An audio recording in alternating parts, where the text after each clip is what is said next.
I'm here.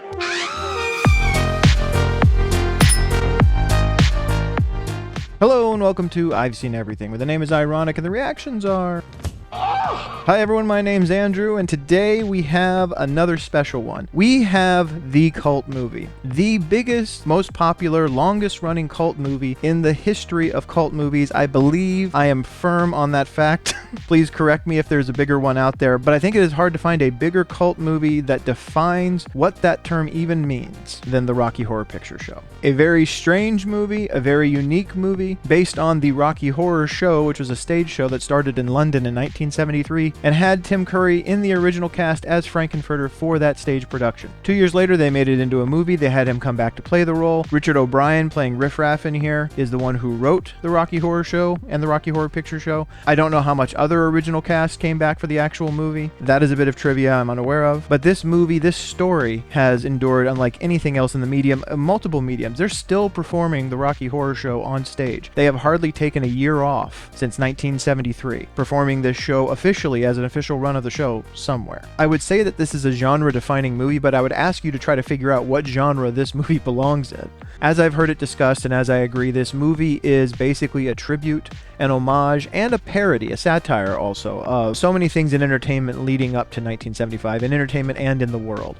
It is a tribute to old horror movies. It is a tribute to old sci-fi movies, B-movies, cheaply made kind of midnight movie type stuff. It is their version of this, told through the perspective at least of part of the queer community of 1975. There's some other issues surrounding that and how well this movie is held up over time, certain feelings people have about it one way or the other. I do have a couple things I'd like to mention about that at the end, but let's save that to the wrap-up. And I'll go ahead and preface that by saying I am certainly, obviously, no expert on the subject, so my opinions are just that, my opinions. But we're not here to discuss all of that right now. We are here to watch and enjoy this movie. I want to apologize in advance for the people on the YouTube edit. I am almost certainly going to have to mute a lot of the music. I'm going to do what I can to at least keep a sense of where we are with all of that and how it contributes to the experience, but I want us all to be able to actually enjoy this and not to get in trouble with it. So I'm going to do my best. Full-length reaction, I'm getting into the Patreon thing already, but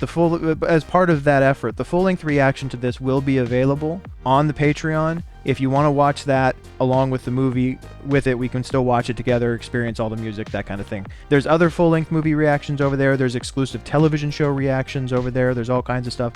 I hope you'll stop by and consider becoming a patron. Every bit of support you give, either here or over there, is greatly appreciated and helps me do what I'm trying to do here. So thank you so much. And if you'd be so kind, please go ahead and hit the like and subscribe button down here. Click the bell so you can see when I'm putting out new videos. That is it, folks. Let's get going. Let us venture into the odd and wonderful world of the Rocky Horror Picture Show. Here we go.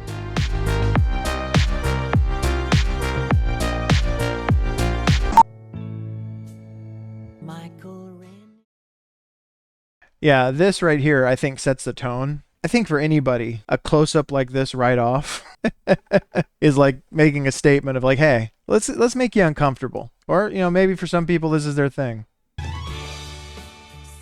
They do have a lot of really great, iconic music in this movie.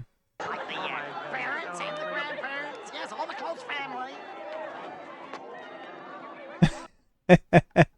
family. Tim Curry and Richard O'Brien back there.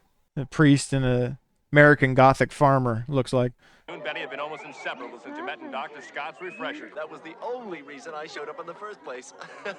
Yeah, they're pretty insufferable already. They really do make them a caricature of boring, uptight people, don't they? Let's get to the castle. Janet. They are the best part of this whole number, I think. Their monotone Janet. Oh, I forgot he already had a ring on him. What was he going to do if she didn't catch the bouquet? Wonderful. Go get corrupted. It was a night out they were going to remember for a very long time. One might say forever. You don't necessarily get over something like that. To leave office before my term is completed is abhorrent to every... Wow. I never noticed they had the Nixon resignation on the radio. Crazy. They were certainly making their own statements with this movie, weren't they? It's the third motorcyclist that's passed us. Life's pretty cheap to that type. Life's pretty cheap to that type. What a strapping young lad Brad is. He knows what's what. Didn't we pass a castle back down the road a few miles? Maybe they have a telephone I could use. I'm going with you. Oh, no, darling, there's no sense in both of us getting wet. Yeah, leave your now fiance alone in a rainstorm in a car in the dark in the middle of nowhere. That sounds like a good idea.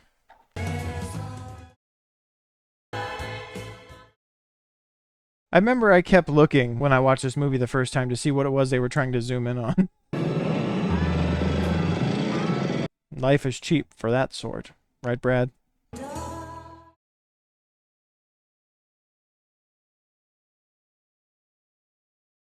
I just had a memory, a Halloween intro that Craig Ferguson did on his show. And I just realized it's this song that they did. Him and a bunch of casts that were done up as like Rocky Horror characters.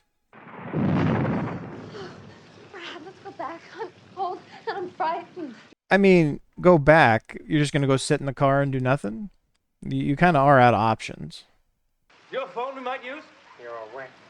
Very perceptive, Ripraff. Very nicely done. Yes, it's raining. There was a little bit of kind of nervous sarcasm in that. And I also just saw Magenta crouching on the stairs. I didn't notice that before. That was funny. Get into position. No one will see you. Astounding. Time is fleeting. Of course, one of the most iconic songs of the entire movie. And his singing style radically changes. That is so different that I wonder if that's him.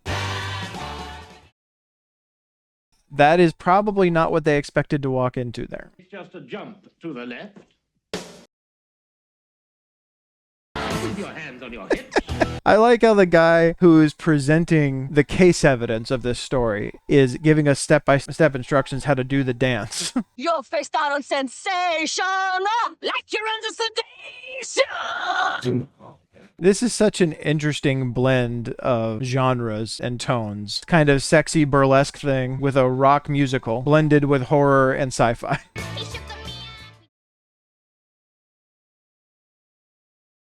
Just a jump to the left. Now he's actually doing the dance. It's just funny to have something so upbeat and fun made so clinical. I mean, every good dance number like this needs a tap dancing break. I think we can all agree on that. I mean, Brad and Janet can put up with a lot, but dancing?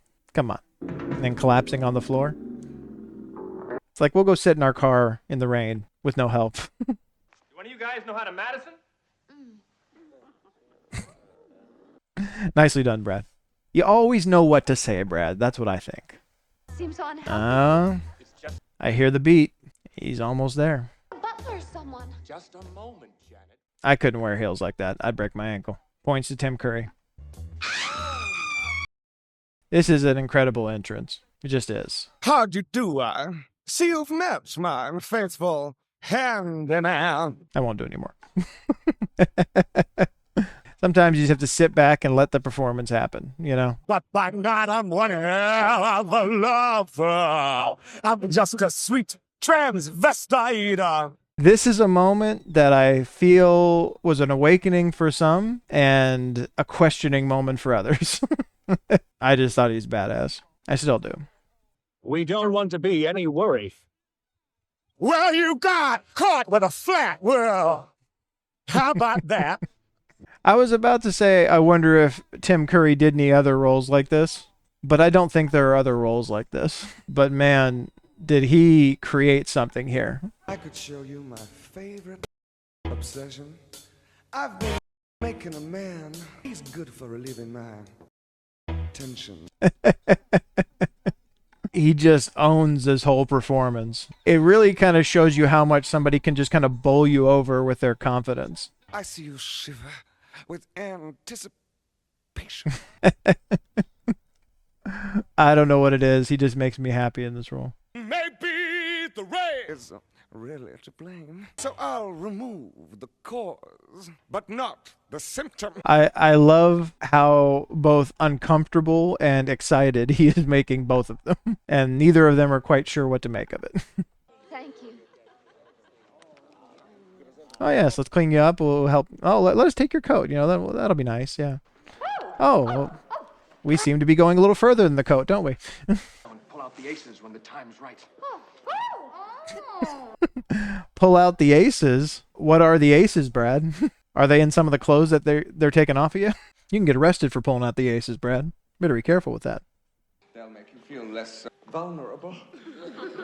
Don't be ungrateful. Ungrateful? Dominant.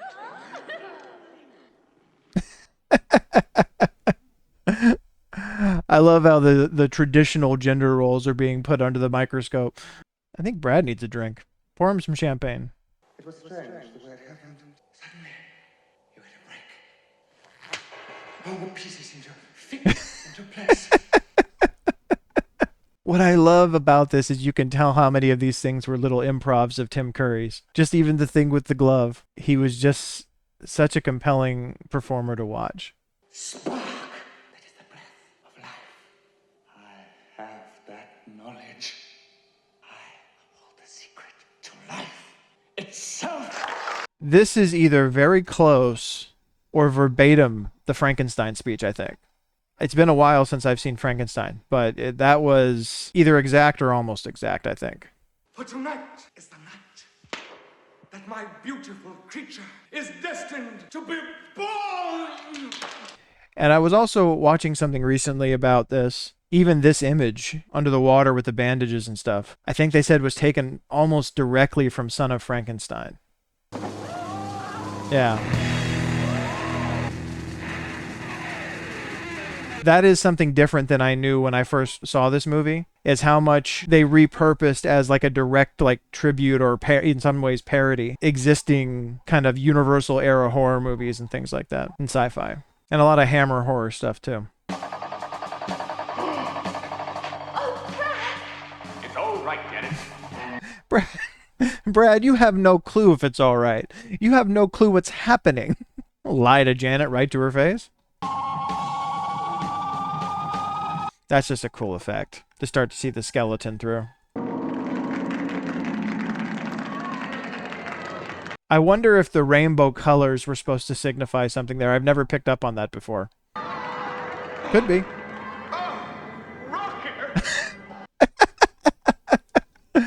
Tim Curry's entire performance here is just amazing.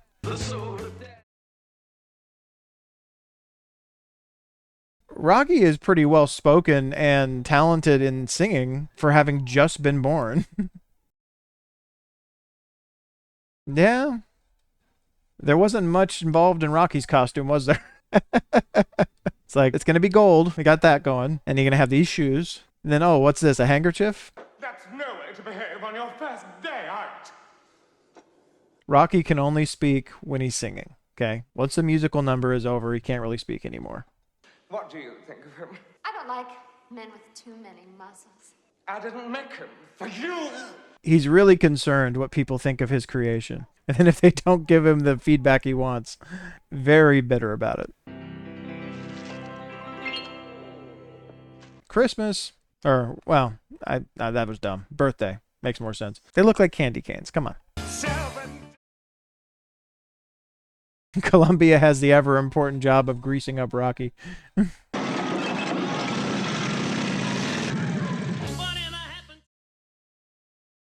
I mean, you know it's a musical when someone comes out of the freezer ready to sing. Also with a working motorcycle.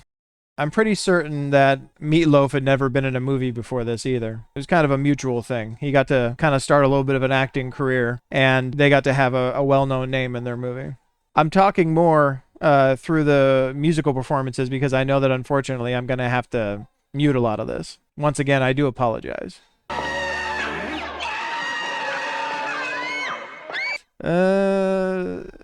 This is going to be gruesome. Man, Tim Curry can look horrifying when he wants to, can't he? Yeah. Imagine Rocky's freaked out because he saw you just kill another one of your creations with a pickaxe. It was a mercy killing. He had a certain naive charm, but no muscle. I mean, that's an unfair amount of pressure on Rocky. It's like, hey, keep up the muscles. Otherwise, it's the pickaxe. That's kind of the definition of a toxic, borderline homicidal relationship.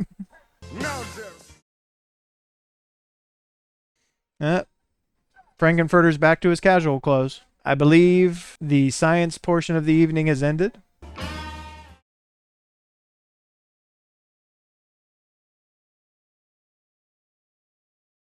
They said he would never get married, and then they chose this song. The lines are getting pretty blurred here. He's Rocky's father, or parent rather, let's say, lover, and then they're playing a wedding song. Not sure where we are right now. That life is an illusion, and that reality is simply a figment of the imagination. If it is so, then Brad and Janet are quite safe. What a way to twist that. If nothing means anything, then Brad and Janet have nothing to worry about. But if something means something, they're in serious trouble. I think we're getting into one of the portions of the movie that doesn't necessarily play as well to modern audiences. The whole peeping Tom thing doesn't play very well these days, nor should it. It's only me, Janet. Brad, darling, come in. I do wonder how they got this effect. Maybe it's actually his voice. But isn't it nice? You tricked me. But it isn't all bad, is it? I see this whole sequence with both her and with Brad. I can definitely see the problematic parts of it. Promise you won't tell Brad? Cross my heart and hope to die. That moment was important because that was consent of a kind. Yeah. Very, very much using the Frankenstein being afraid of fire thing. So, I don't remember, do they just hate him or they just enjoy torturing people? Oh, Brad, you're so strong. You! I don't see a cut point. That had to have been him. Wow, he did a good job. Janet needn't know. I won't tell her. Well, you promise you won't tell. He didn't quite get to the end of that statement. So there was consent of a kind, but it was kind of coerced a little bit at least. If only we hadn't made this journey. If only the car hadn't broken down. The lament of Janet as she regrets the end of her quote-unquote normal life. Did they do this to you? Yeah, and Riff Raff conveniently left out the part where he's the one who sent Rocky running in the first place. Rocky was asleep in bed. Could have left him alone. Emotion, agitation, or disturbance. Janet got over the lament of shattering of her monogamy to Brad pretty quickly. I've tasted. The corruption of Janet. The voluntary corruption of Janet. I mean, she seems to be more into it than Rocky is.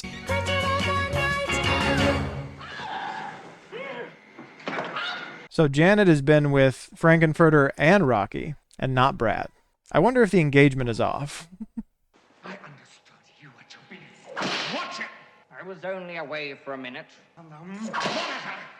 Yeah, I mean, that's not going to foster a lot of good feelings between you and Riff Raff, especially given what happens later. Dr. Everett Scott. You know this earthling? This person? I most certainly... Way to let it go, Riff Raff. No clearer way to say you're not from this planet than to refer to somebody as an earthling.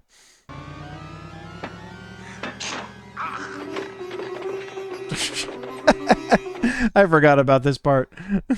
It seems like that could be problematic for a variety of reasons.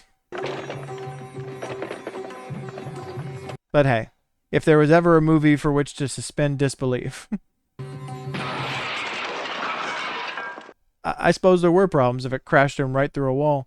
Great Scott! I'm surprised they didn't make a Great Scott joke. Great Scott. I don't think he's that great.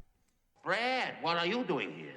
It was part of your plan that he and his female should check the layout for you. I think that Dr. Scott has some idea what he's looking for there, but Brad and Janet, I imagine, have no idea what's happening. See, Eddie happens to be my nephew.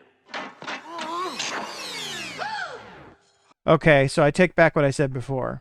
Frank-N-Furter hadn't created life. He had started with an existing human and brainwashed him or done something. Janet! Dr. Scott! Janet! Brad! Rocky! 3 times. Master, dinner is prepared! Excellent. Very theatrical, Magenta. There are so many parts of this performance that are so over the top that they're just comedic by their very nature. You can be sure there was to be very little bonhomie. This part always bothered me just a bit. As I have said on the channel before, cannibalism is a difficult one for me, even when it comes to like horror movies and stuff. Threatened him with a meat trimmer. Happy birthday to you. Happy birthday to you. Happy birthday. Show him. He loses interest in his own happy birthday song before it's over. What a short attention span. Came here to discuss Eddie. Eddie? It's a rather tender subject. Another. Yeah, I think it's his that comment where they realize what it is they're eating. Rocky, of course, doesn't understand. I knew he was in with a bad crowd, but it was worse than I imagined. Hey, Frank-N-Furter is supposed to be the one breaking the fourth wall, not Dr. Scott. He left home.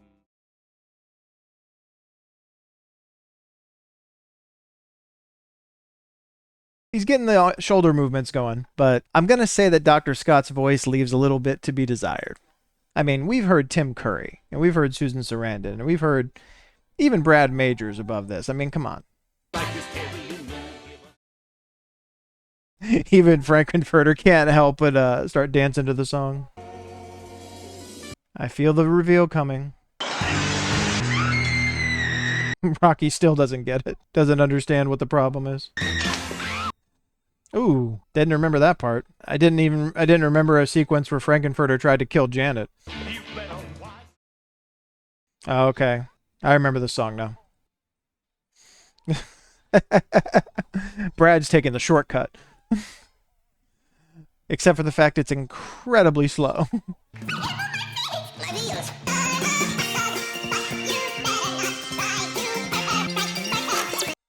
I understand that his name's Frank-N-Furter, but I don't understand the calling someone a hot dog thing. You show people up and then you spit them out again. Hey, Columbia giving some facts, man. You take, and drain others of their love and emotion. Columbia is done with toxic relationships, and she is telling him. But then he just turned her into a statue. I mean, I don't think that's a healthy way to deal with criticism, Frank-N-Furter. It's not easy having a good time. The funny part is that Rocky was already pretending to be a statue before they turned him into a statue. I grow very of this world. I can be quite generous. I ask for nothing. And you shall receive it in abundance. I think we all will receive nothing in abundance if we so choose. But that was a very funny response. All right, so the three of them are aliens. They agreed to help him, but now they're becoming disillusioned with him. So does that mean that Columbia is not an alien? She's not from where they are from. This in itself was proof that their host was a man of little morals and some persuasion. Yeah. Brad and Janet not only had sexual experiences that they didn't bargain to ever have in their life necessarily, they both slept with an alien and they didn't know it.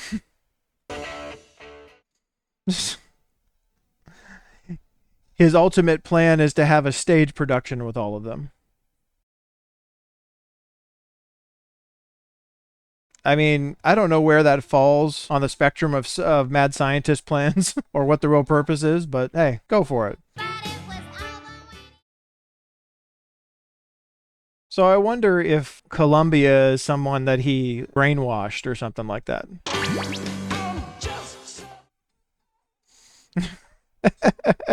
Rocky is able to speak again when he can sing. It's the only second time it's happened.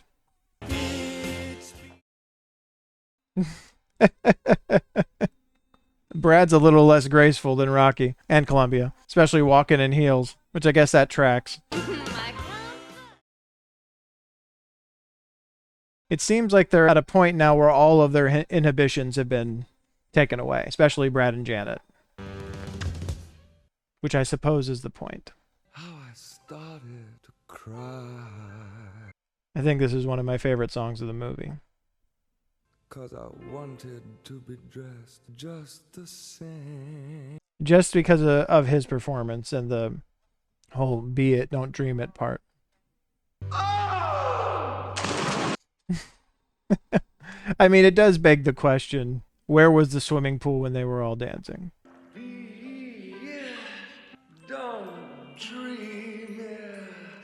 I just remember we've been through so much by this point in the movie, thinking this part was beautiful the first time I saw it, and just liking this part of the song. And the message, of course.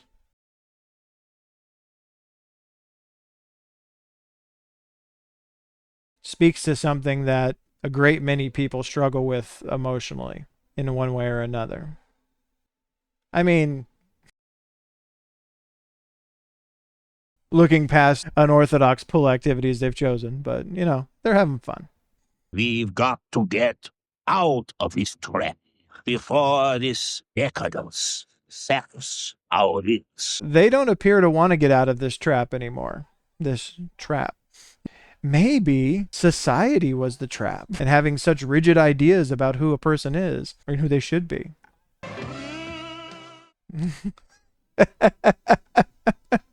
I like how his leg with fishnets and high heels just arrives like a surprise to him.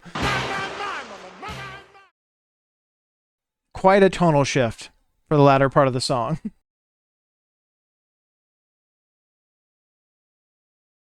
I don't know if you could pick a stage production or a movie that has a more unique soundtrack than this. And all of a sudden they're Rockettes. I believe the jig is up, Frank-N-Furter. I think they've had enough.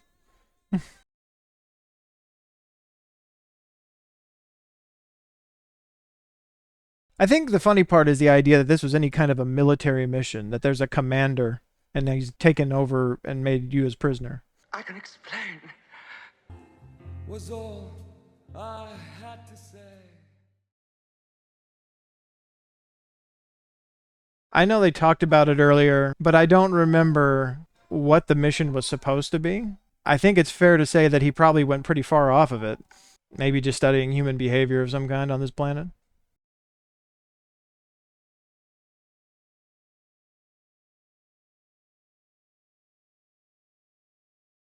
I miss Tim Curry.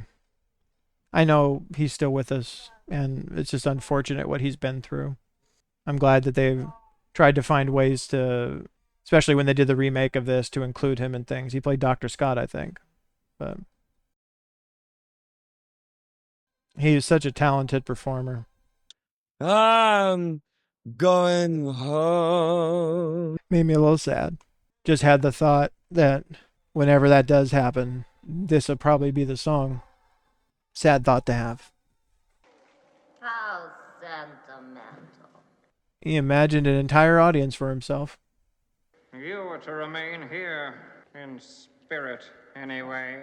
His language was confusing. He said that Frank-N-Furter was his prisoner. Not your prisoner if you're going to execute him.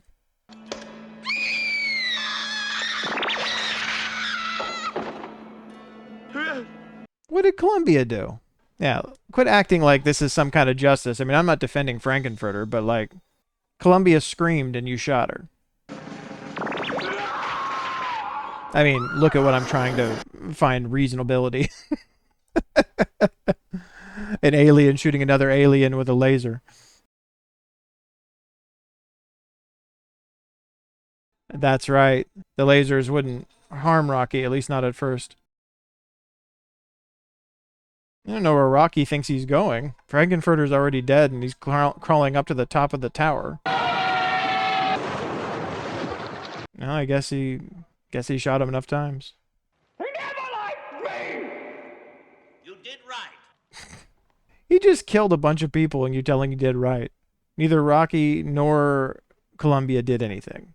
Frank-N-Furter murdered somebody. That's different. But You should leave now, Dr. Scott, while it is still possible. We are about to beam the entire house. that is quite the ability to beam an entire castle to a different part of the universe. The mission is almost completed, my most beautiful sister. I'm a little interested to watch the sequel. Let me know if any of you have Shock Therapy.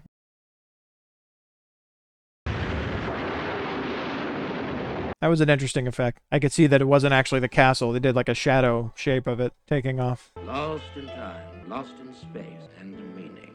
Very poetic, Mr. Narrator. with your glowy globe.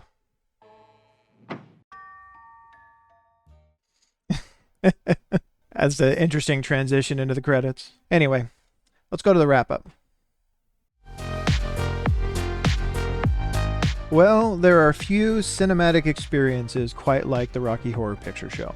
The musical performances and just the style and tone of the entire production. The story doesn't really make sense. In a thing like this, the story isn't that important. It's not really the point. Which also is kind of on brand, again, knowing with more historical context that this is kind of an homage and a parody of sci-fi and horror B-movies of like the 50s and before and things like that.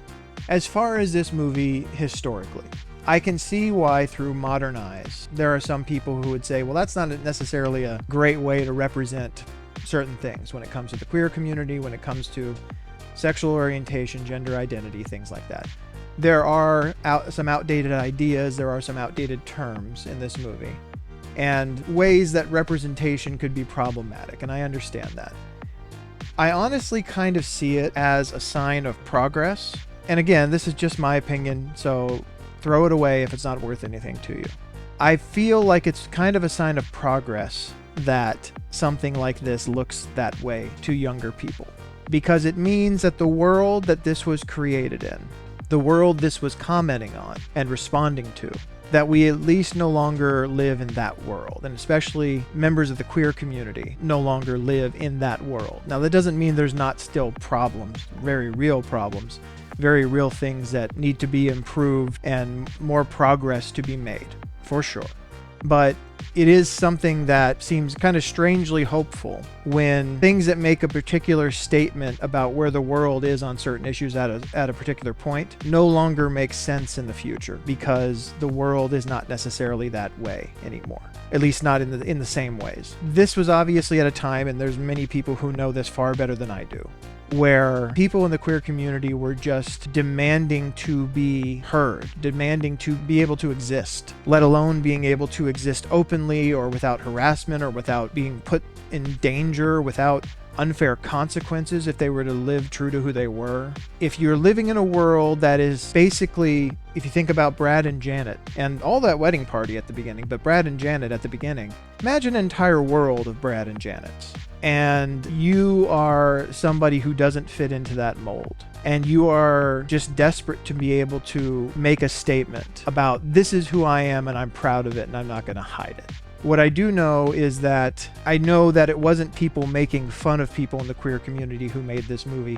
It was people of the queer community who made this movie in 1975. That this movie and the culture around it, the fandom of it, came to be a safe place for people of that community. And some of this I watched recently in a video that I don't normally recommend videos on other channels here, or at least I haven't to this point. But I do feel like this one is particularly relevant, and I'm going to put it in the description if you want to watch it. I'll do it in the Patreon too, especially for younger people who might not understand the context. If you're older, you understand maybe this context, but it is important to understand how the past relates to the future on things like that. And I had it here. Let me bring it up real quick. The Queer History of the Rocky Horror Picture Show on a channel called Polyphonic. I'm going to go ahead and put the link in the description of this video.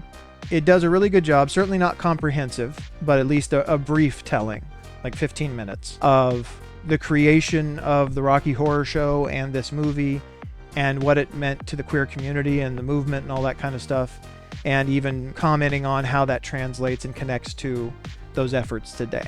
I think whenever you look at something like this, before you judge what it's trying to say, you need to try to understand the context of where it was coming from, the world it was created in, and what they were trying to say.